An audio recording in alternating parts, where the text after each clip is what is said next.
Hi, Brian. Hi, Glennis. Congratulations. Thank you.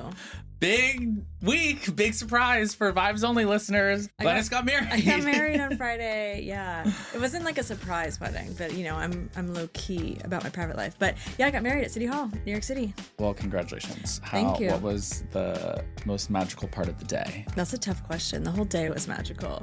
No, it was really nice. It was just lovely and low key and small, and we had a lovely dinner, and it's nice to be able to celebrate and have some pockets of joy. I love that. Yeah. Should we get into the news of the week? Yes, let's get into it. I kind of want to start out with the Texas Senate primary. Yeah. Big news in the last couple of days. Yeah, the primaries really feel like they're heating up, which I think is the right time, or at least 26 feels like it's turning on, right? We had the Texas primaries this morning. We saw Brad Landner is running against Dan Goldman. Yeah. So let's talk about Texas. Well, up until now, we've had a Talarico-Allred matchup, which Colin Allred is a former member of Congress, and Talarico is in the state legislature in Texas. And Talarico was sort of the dark horse, but came out of nowhere and was leading the pack. Out of people who knew both candidates and could identify them, he had like a 50-point lead. So Everything was pointing to Talarico winning the primary. And so Allred dropped out, but that was timed with the entrance of Jasmine Crockett into the race right before the filing deadline. Yeah, it was a crazy 48 hours. Yeah.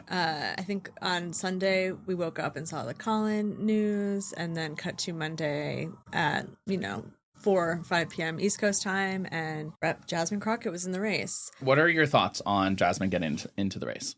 I think that it's actually very exciting and engaging to have two great candidates in a state like Texas, where we've been starved for energy or hope or excitement, to be in a healthy, competitive primary. I think that's good for the party. I think it's good for the movement. I think it's good for engagement. Do I still want to win that Senate seat in Texas? Yes. Am I worried that a competitive primary could damage us in the general? Slightly, yes. So I have mixed emotions, where I am really excited that we have these two excellent candidates, and I think they're excellent for different reasons. So the under-over is like, I'm excited, I'm happy that people are talking about it, people are engaged about it, people have opinions about it, but I also want to make sure that everyone who is speaking up and out for their candidates right now will also vote for whoever wins the primary. Yeah. In some ways, I do think more is more. It's great to have more Democrats out there who show different sides of what being a Democrat can look like.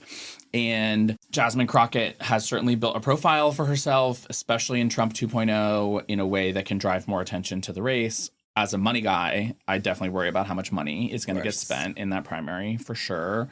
I think the general conventional wisdom would say Jasmine Crockett is much less electable in a general, that she's going to be less competitive in the general election if she wins the primary. That's like what conventional political analysis would tell us.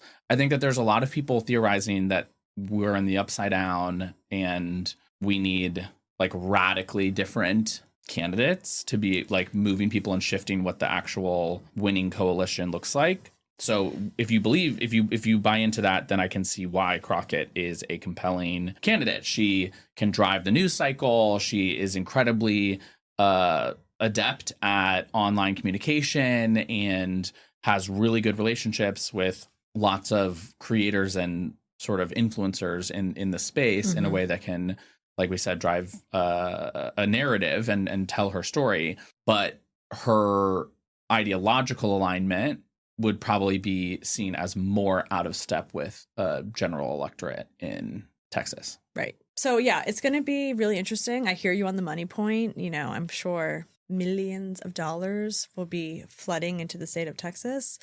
Yeah, but I think that we also have to acknowledge part of the situation that created this was the Texas gerrymander and Republicans drawing Jasmine Crockett her seat's out of her district intentionally. So that pushed her into the Senate race, which pushed Allred out, which pushed Allred in to the Texas 33rd congressional district, where he's running against Julie Johnson, a Democratic incumbent, the only out lesbian representing any district in the South. Yeah. And now he's going to go spend the millions and millions of dollars that he raised for the Senate primary against a fellow Democrat, which I've been vocally opposed to, Right. telling people they should go get refunds on their campaign donations if they gave to him. Mm-hmm.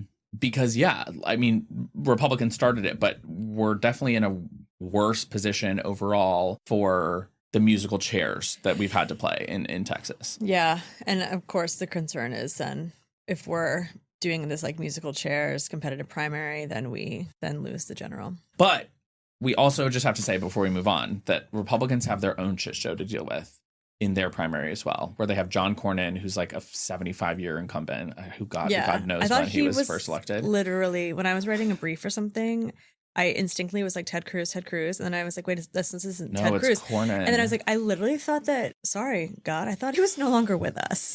It's wild. So he's running for re-election, which is bonkers. And then he's facing Ken Paxton, who's the state's attorney general, who's a whole bag of nutso. Yeah. Like absolutely insane, was impeached by his own Republican legislature in Texas. And has had all these affairs and is just like a scandal-plagued disaster who actually could make the general competitive if he wins the primary. And he's currently been leading Cornyn. And then this other guy, Wesley Hunt, also jumped in, making it a three-way primary on the Republican side. So overall, Texas is like messy, messy, messy. Our dream scenario, just in terms of flipping the seat, would be a Talarico-Paxton matchup from my perspective and from the data that I have seen. Yeah.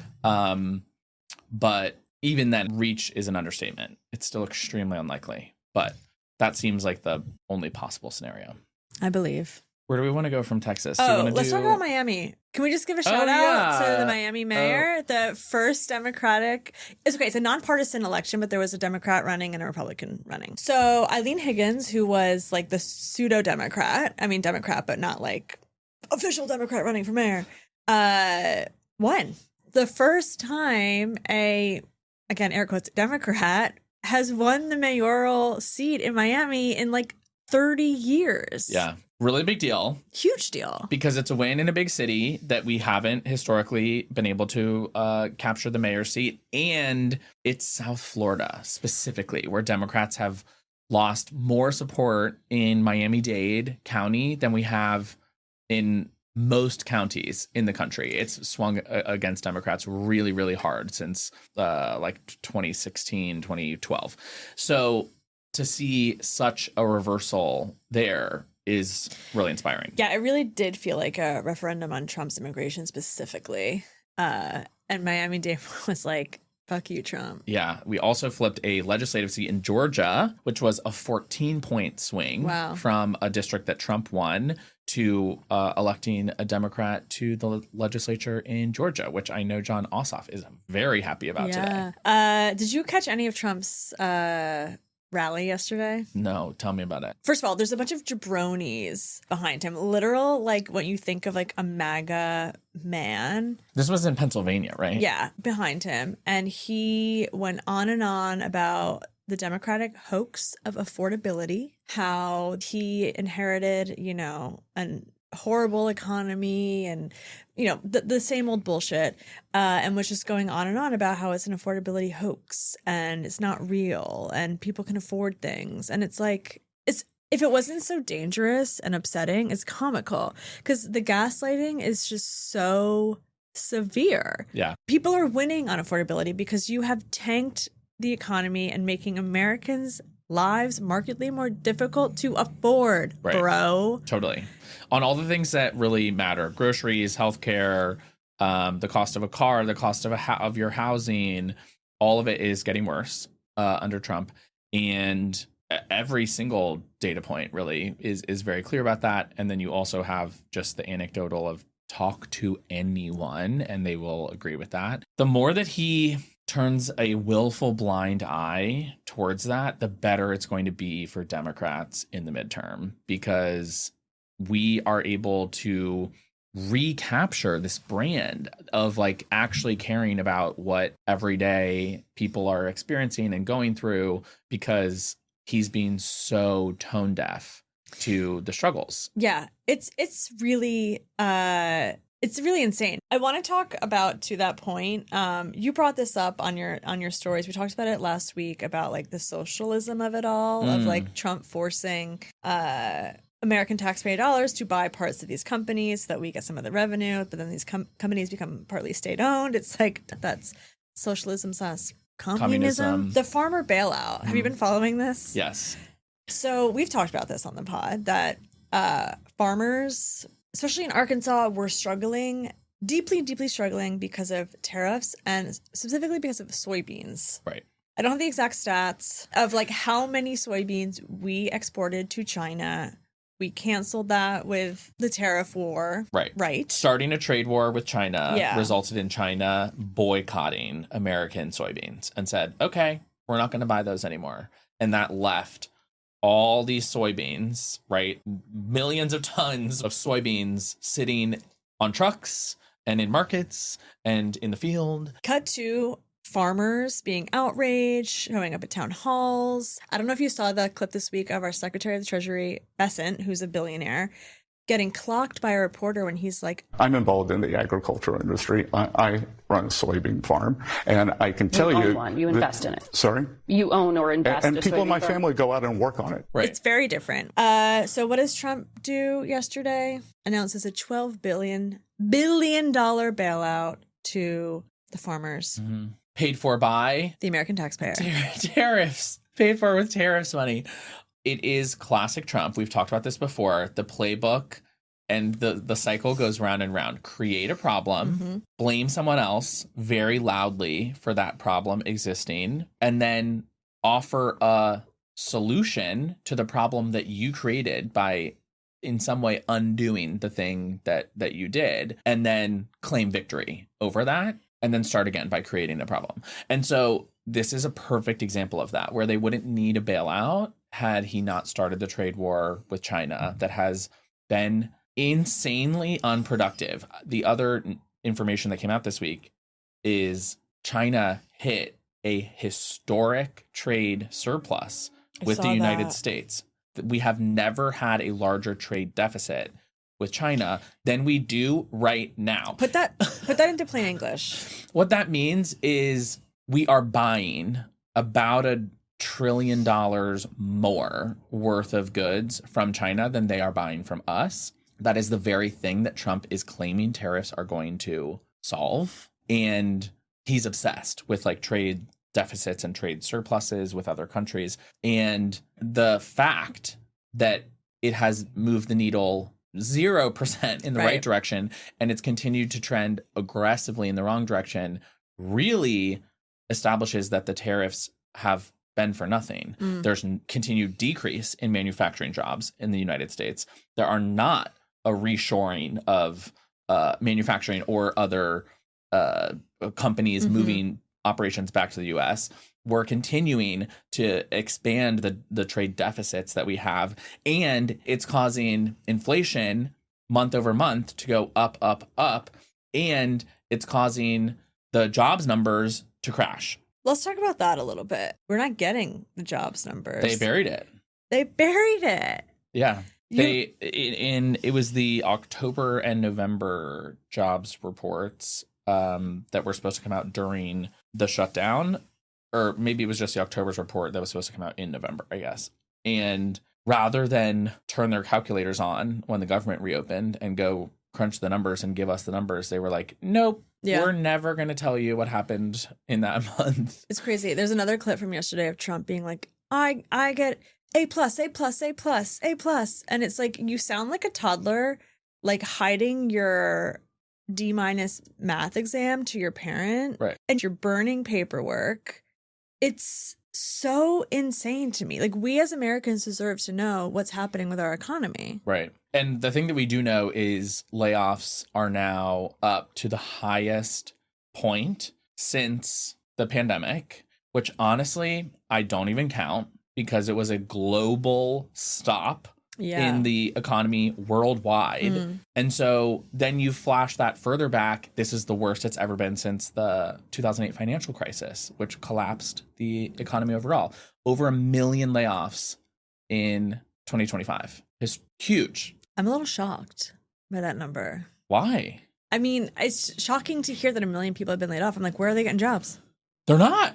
That's what's so crazy. Yeah. They're not. And their healthcare is about to skyrocket. Yeah. And groceries cost more money, and they Totally. can't buy a house, or they can't afford their mortgage. It really is a spiral. And if you're like, but what are they doing? Why aren't they doing something about it? It's because they're busy grabbing everything that isn't nailed down in DC and stuffing it into their pockets. They're robbing the government blind, selling it for parts, and they don't care. You posted this morning. Stephen Miller made that trade. Yes. It's crazy. A bunch. Stephen Miller. My mortal enemy. Yeah, the one who everyone debates whether or not he's a Nazi, who's like always sitting to Trump's right kind of vibe. Squirmy little dweeb. The architect of all the ICE nonsense, made all these stock trades. So Miller, having the inside information that he did about what the administration was about to do, sold huge stakes in 24 different companies in August, right when they were all at their peak, before announcements on the US taking a stake in some of those companies, and before some government contracts were announced with companies. He was making trades. So the profiteering and insider trading, I was ChatGPTing the shit out of insider trading laws this morning of like, can we get his ass in 2029? No, because there's no laws. The answer is yes. Oh, we can? The Okay. answer is absolutely yes. Okay, According thank to you. my lawyer, ChatGPT, statute of limitations is 6 years, and I think that we should absolutely throw the book at him. Well, this is the campaign we're going to be on in 28, you and I. We want to prosecute everyone. We want Democratic leadership to hold the Trump administration accountable. Yeah. I have a meeting this week with one of the leaders of what I think is the closest parallel to Project 2025 for Democrats. Great. And that's the first item on my list is like, what's the plan for accountability? Yeah. Because I don't want any of this like peacemaker bullshit. I want knives out. Yeah. Get And their I ass. want absolute maximum pain inflicted on the people who have leveraged and abused their office for personal gain. One more thing I want to talk about, because it's kind of depressing. It's so bad that even Trump was like, this might not work. This might raise some issues. Do you know what I'm talking about? The Netflix Paramount Oh, geez. merger Yes. thing. Basically, it could be the end of the movie theater, honestly. There's actually a very good Daily episode. It was the episode yesterday. If you really want to get in the weeds on it, listen to it. But Lina Kahn, where are you? Lina Kahn, we need you. We need a real FTC that's actually looking at monopolies and how people are controlling entire industries. Netflix offered $83-something billion to buy Warner Brothers, which is looking to get bought. And Warner Brothers owns everything from Discovery to Harry Potter and this huge catalog of media to HBO. And so everyone freaked out right away and was like, the number 1 and number 3 largest media companies merging is a terrible idea. Yeah. There's all sorts of implications around Warner Brothers producing the big movies, blockbusters, Yeah. but Netflix owning them would potentially end theatrical releases. Right. Netflix does not want you to go to the movie theater. Right. They want you to feel that anything you would want to go to a movie theater for, you can access at home. And there's no denying that films that might premiere in movie theaters that go to Netflix get more numbers because more people have access to it. Fine. However, to take that away is an entire industry that would crumble. Totally. And so people were freaking out for like 48 hours. And then Paramount said, hold my beer. Paramount comes in with an over $100 billion hostile takeover bid of Warner Brothers. yeah. To say this is a better deal and we're going to try and force the issue. And what a hostile bid is, for those who don't know, is that Paramount is going directly to the shareholders and they're bypassing the board and they're saying, your board kind of sucks. We want to give you, I think it's around $33 a share for your shares, direct deal. You guys make the decision. And part of their case is not only here it's more money, but also they are making the case that it's more likely to go through, because there was pretty severe backlash to the Netflix takeover and concerns that it would drag on for 2 or 3 years and then ultimately get blocked. Mm-hmm. And so Paramount is positioning themselves as, oh, this actually could happen where you actually can get your cash. And we're committing to at least 30 theatrical releases from Warner Brothers every year, and like all these other things to assuage the concerns, because they learned quick from what Netflix had done. Mm-hmm. Regardless, my big takeaway is like there are 5 companies left in America. The number of mergers and acquisitions has simultaneously propped up big tech and killed all competition where we can't have viable alternatives. And that breaks capitalism. Capitalism requires competition in the markets for it to work. Yeah. And when we allow these massive, massive mergers continually across industries, we actually are crippling the capitalist society that so many claim that they want to have. Yeah. Capitalism requires antitrust laws. Period. And they haven't been enforced.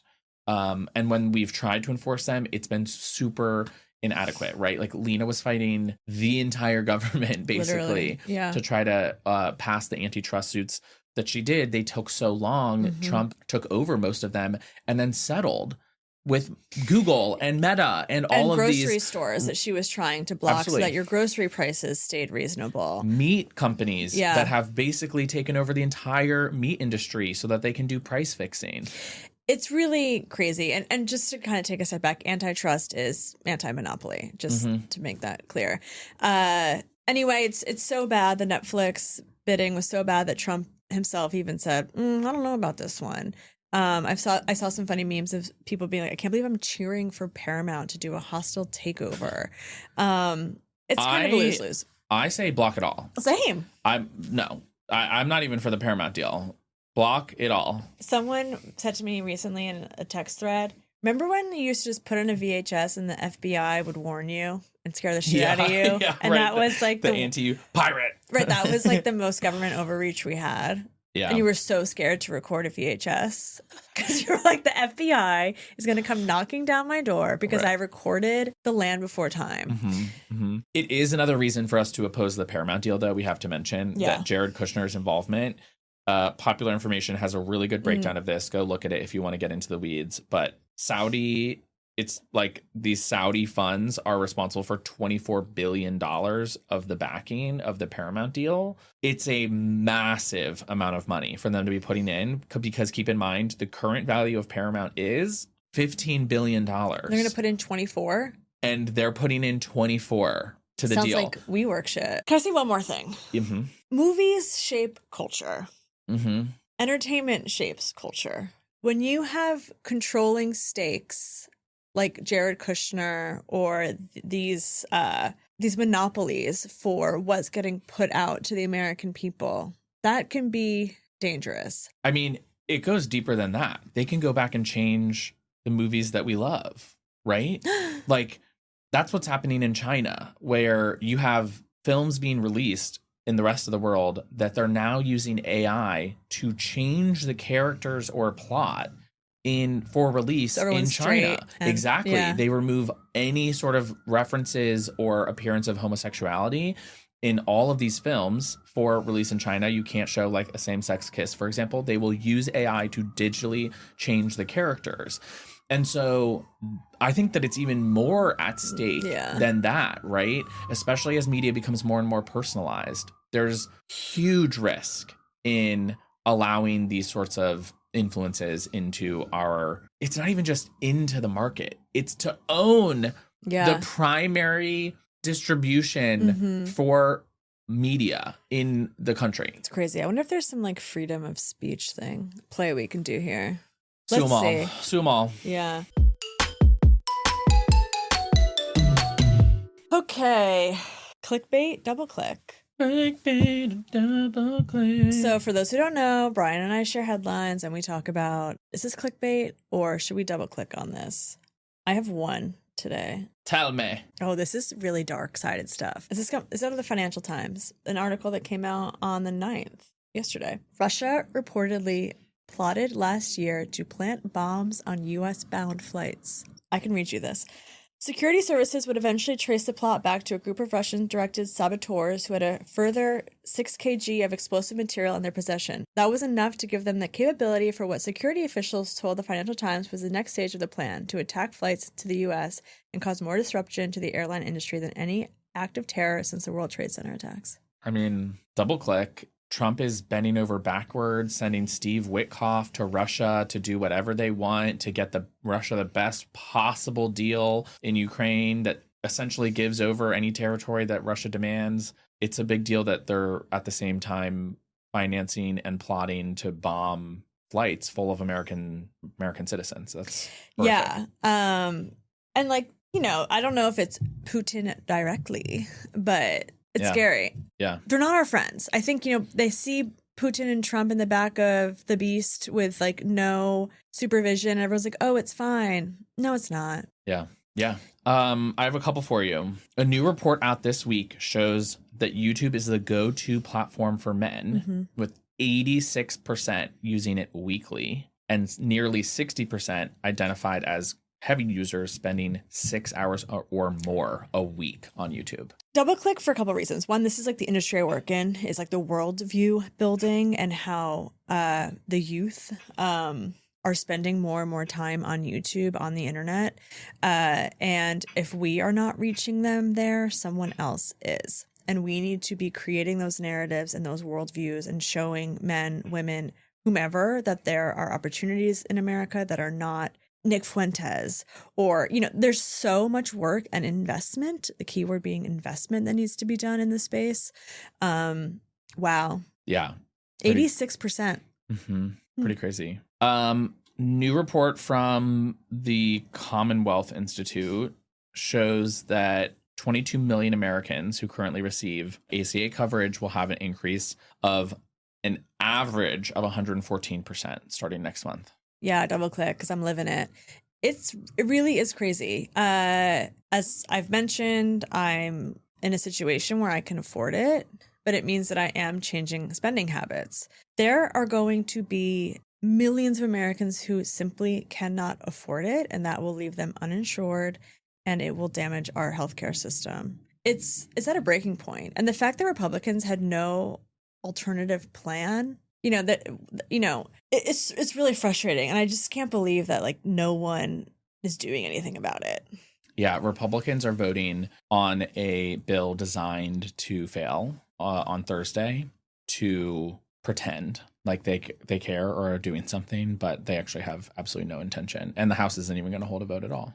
I really don't get it. Like, what do they think is going to happen? Electorally, what do they think is going to happen? Have you seen the clips of Josh Hawley? No. Josh Hawley's out there saying, we're really fucking this up. Americans are real pissed. And what do we think is going to happen? Exactly to your point, when 20 million people have their healthcare premiums double or triple or quadruple because of this.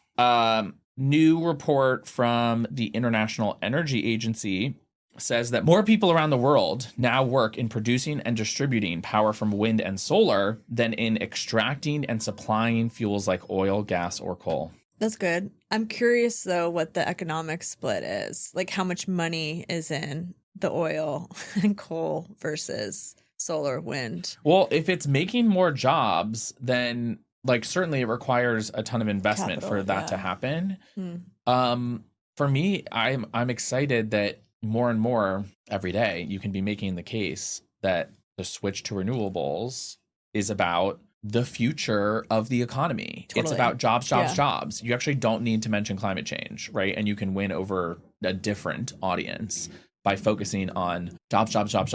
Trump is cutting jobs. Trump is causing layoffs. We can get new jobs. We can have the economy of the future. We can be the world leader by investing in these growing industries and emerging markets. Yeah, it's really embarrassing. It is embarrassing to be American. It is, right? Like we're taking steps back by decades in terms of like clean energy investment when that's clearly the future. It's embarrassing. And, we talked about this. Like, we need to take America first. Don't give it to MAGA. They're making the switch. No. You guys aren't America first. You're America last. You're Donald Trump first. Okay, latest survey from Politico says almost half of all voters say the cost of living in the U.S. is the worst they can ever remember. And it's a view held by 37% of Trump 2024 voters. I saw that this morning. I think we're going to double click that one all the way to the polls, the voting booth, Brian. We're going to be talking about it all year long, baby. Affordability. It is crazy how in the richest country in the world, people can't afford to live. We've talked about this. In the richest country in the world, people should not be struggling to have health care. It's really deeply embarrassing. And I'm looking forward to 26, which is in just a month's time. Woo! Which is crazy. Crazy. To begin advocating and engaging in primaries and general elections where we can elect leaders who actually recognize that and do the work needed to make America more affordable for Americans. Mm-hmm. Absolutely. Well said. Thanks. Would you ever run for office? No. Never say never. I just said no. I know, I wouldn't either. We have jobs. Yeah. We have things to do. Yeah. I have a good vibe. I have a good vibe. Let's do both. Mine's not domestic, it's international. Okay, hit us. Australia is banning social media for individuals 16 and younger. It's all social media platforms. Yeah. Is that right? Yeah, but I don't know if it's Chat GPT. I feel like we need to ban AI to a degree. Like, we have to control AI the way like computers were controlled for me as a millennial in like computer lab, and obviously it's different. Like, your phone is a computer. We didn't have phones, but like, can we control the AI? I mean, we got to regulate it, right? We need a change in a lot of policy in order to make it work, but good for Australia. I'm going to hit you with a nonstop good vibe. Okay, I'm ready. New York City ties its record for longest stretch without a homicide. That's awesome. And I told Glennis this already. Yeah. And her response was? A day. Was it one day? No, it was not one day. It was 12 days. Is it still like refresh that? No, it was already over when I told you the first time. Yeah. I mean, hey, if we were to always go 12 days in between murders, that would be 30 murders a year in a city of 8 million people. I actually, like, of course the goal is 0, but if you watch Fox News or Newsmax, you would think that there are just bodies like in the gutters of New York. Every day. We actually have one of the lowest homicide rates in the country, and let's fucking get it. Yeah. Hell yeah. I'm going to go not get murdered, and Don't say that. I'll be back here to see you next week. Okay, bye. Over and out. Vibes Only is a production of Vibes Only the Podcast, LLC, produced by us, Glennis Meagher and Brian Derrick, with audio producer Baze Hohen and digital producer Maddie Hart. We want to hear from you. Send us voice notes, drop a comment, and if you're vibing with the pod, share it with your friends. Don't forget to like, follow, and subscribe wherever you get your podcast. We'll see you next week. See ya.